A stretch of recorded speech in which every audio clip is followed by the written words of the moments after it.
మా మా దగ్గరికి తీసుకొని మేము హక్కును చేర్చుకొని మా కడుపులో పెట్టుకుంటాం. అది నిరుద్యోగులుగా అంటే ఆశావాహులం.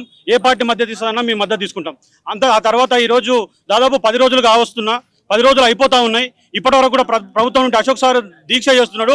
ఒక మనిషి చావుకు, ఒక మేధావి చావుకు, ఒక మేధావికి ఇబ్బంది అవుతుంది, ఒక ప్రొఫెసర్కి ఇబ్బంది అవుతుంది అని కూడా ఆలోచన చేయకుండా రాజ్య హింసకు బలి చేస్తున్నారు. ఆ వ్యక్తికి షుగర్ లెవెల్స్ పడిపోయినాయి. ఆ వ్యక్తి అప్పుడు అనే సిచ్యువేషన్ లో ఉన్నాడు.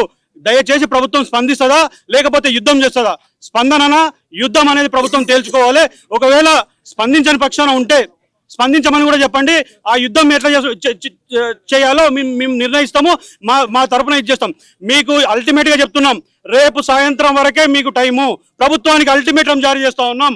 మళ్ళీ కూడా చెప్తున్నా, ప్రభుత్వానికి అల్టిమేటం జారీ చేస్తా ఉన్నాం. రేపు సాయంత్రం వరకే మీకు టైము. లేదంటే మేము తీసుకునే కార్యక్రమాలకు ప్రభుత్వం బాధ్యత వహించాల్సి ఉంటుంది. రేపు జరిగే ప్రతి చర్య కూడా ప్రభుత్వం బాధ్యత వహించాల్సి ఉంటుంది. ఎందుకంటే ఒక మేధావి వర్గాన్ని మేము పోగొట్టుకోదలుచుకోలేదు. ఒక మేధావిని మేము దూరం చేసుకోదలుచుకోలేదు. అందుకే ఈ మేధావి పైన కాకుండా ఈరోజు నిరుద్యోగుల పైన కాకుండా రైతుల పైన కాకుండా ఆడపిల్లల పైన అనేక సెక్షన్లకు ఈ ప్రభుత్వం దాడి చేస్తుంది.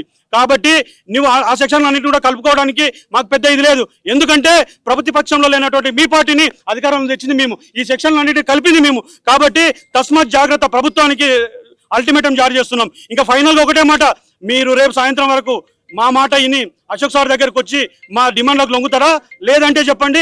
ఇంకా రేపు సాయంత్రం తీసుకోబోయే కార్యక్రమాలని మీకు ఇచ్చేస్తాం. మీ ఇష్టం. మీరు పోలీసులను పెట్టుకుంటారో, లేదా సిఆర్పిఎఫ్ని తెచ్చుకుంటారో, లేదా సెంట్రల్ ఫోర్స్ని తెచ్చుకుంటారో మీ ఇష్టం. మా యువత ముందు మీ అన్ని ఆగవు. ఎందుకోసం ఇంకోటి కూడా పోలీస్ అన్నలో కూడా మీకు ఇక్కడ రిక్వెస్ట్ చేసేది అంటే, మేము కూడా మీ తమ్ముళ్ళమే, మీ పిల్లలమే. దయచేసి మా మీద ఎటువంటి ఇబ్బంది చేయకండి అని మీకు చేతులు ఎత్తి మొక్కుతున్నాము. పోలీస్ అన్నలకు అందరూ కూడా మేము కూడా మీ తమ్ముళ్ళము, మీ పిల్లలము, మీ దగ్గర ఉండేటోళ్ళము. దయచేసి ఇది కూడా గమనించండి. ఈ ప్రభుత్వం చెప్తే విని మా పైన అక్రమ కేసులు అక్రమంగా ఇది చేయొద్దని ఇది ఒకటి రిక్వెస్ట్ చేస్తున్నాం పోలీసులు. అయితే ఒక విషయం ఏంటంటే, మేము గతంలో వనస్థలిపురం ఏరియా హాస్పిటల్ ఉన్నప్పుడు కూడా వెళ్ళాం. ఎక్కడ వెళ్ళినా కూడా పోలీసు వాళ్ళని పెడుతున్నారు. ప్రభుత్వానికి మా మధ్యలో పాపం పోలీసు వాళ్ళు బలవుతున్నారు. అసలు ఎంత దారుణం అంటే, మేము చూడడానికి వెళ్తామంటే కూడా చూడడానికి ఆలోచనటువంటి పరిస్థితి కనబడతా ఉంది. ఎందుకు అశోక్ సార్ చూడాలంటే భయం ఎందుకు? ఒక మనిషి నిరాహార దీక్ష చేస్తున్నాడు, చావు బతుకుల మధ్యలో ఉన్నాడు. ఆ వ్యక్తిని చూడొద్దా మేము? కనీసం మా దగ్గర ఉండే వ్యక్తి, మాతో పాటు ఉండే వ్యక్తి చనిపోయే స్థితిలో ఉంటే, అయ్యా ఐసీయూకి తరలించండి, ఇక్కడ హాస్పిటల్ బాగాలేదని ఆ రోజు అక్కడ ధర్నా చేసి అక్కడ పెద్ద ఎత్తున ఇది చేస్తే, తర్వాత మా దారుణం ఏంటంటే మళ్ళీ మేము సిపి గారిని కలవాల్సి వచ్చింది.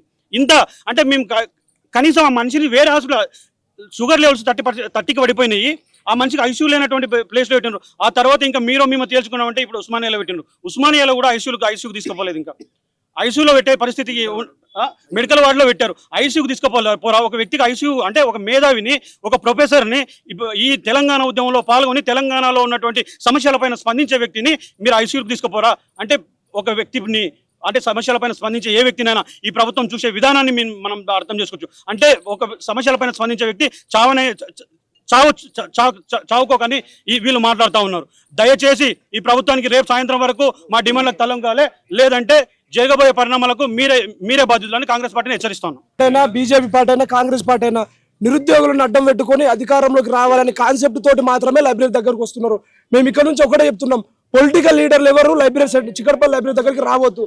ఒకవేళ లీడర్లు లైబ్రరీ దగ్గరకు వస్తున్నట్టే మేమే నిరాహార దీక్ష కూర్చుంటాం. ఎందుకంటే 10 ఏళ్లుగా నిరుద్యోగులను అంచువేత గురి చేసింది టీఆర్ఎస్ పార్టీ. ఇప్పుడు కాంగ్రెస్ పార్టీ వారానికి 5 రోజులు చిక్కడపల్లి లైబ్రరీకి వచ్చి అడ్డమైన హామీలు ఇచ్చి కాంగ్రెస్ పార్టీ మోసం చేసింది. ఇప్పుడు బీజేపీ కూడా మోసం చేసే ప్రయత్నం చేస్తుంది. ఇప్పుడు పేపర్ లీకేజ్ లో సిబిఐ ఎంక్వైరీ ఏమంటే, ఆయన సెంట్రల్ గవర్నమెంట్ లో మీద ఉంది కదా, మీరు ఏం చేస్తున్నారంటే ఆయన అంటాడు మేము ట్రై చేస్తున్నాం అంటాడు. నిరుద్యోగుల గురించి 2 సంవత్సరాలుగా ఎందుకు స్పందిస్తలేవు అంటే, ఆ రోజు బండి సంజయ్ వచ్చింది కదా అంటాడు. అంటే ఆ రోజు బండి సంజయ్ వచ్చినందుకు ఇక 3 ఏళ్ల వరకు మీరు రారా? ఓన్లీ ఆ రోజు అని అంటున్నాడు. ఇంకా 2 సంవత్సరాలు గడుస్తుంది, ఆ రోజు వచ్చినా కదా అని అంటుండు. ఇప్పుడు కూడా అశోక్ సార్ ప్రాణాలు పణంగా పెట్టి 35 లక్షల మంది నిరుద్యోగుల తరపున నిరాహార దీక్ష కూర్చున్నాడు. ఎందుకు పరామర్శిస్తారు అంటే, మా తరపు నుంచి బీజేపీ తరపు నుంచి ఒక ఆయన పరామర్శించుండు అంజిరెడ్డి గారు అంటారు. మీరు ఎందుకు అంటే తోలిచ్చినాం కదా అంటున్నారు. అంటే ఎంత స్వార్థం అంటే, ఒకటే నిరుద్యోగులారా అందరూ అర్థం చేసుకోండి. పొలిటికల్ వాళ్ళు, అన్ని పార్టీలలో మనకి ఏదో కేసులకు పైసలు ఇచ్చినంత మాత్రం కొందరు వాళ్ళని ఎంటేసుకొని వస్తారు. మనకు ఆర్థికంగా వేసుకుడు తప్ప వాళ్ళు చాలా ఆలోచిస్తారు. అంటే వీళ్ళకి కొంత సాయం చేసి మేము అధికారంకి రావాలని కాన్సెప్ట్ తోటి మాత్రం మనకు ఆర్థికంగా సాయం చేస్తారు. ప్రతి ఒక్కరు గమనించుండి, పార్టీలు అన్నిటి తరిమి కొడితేనే మనకు న్యాయం జరుగుతుందని చెప్పి ఈ సందర్భంగా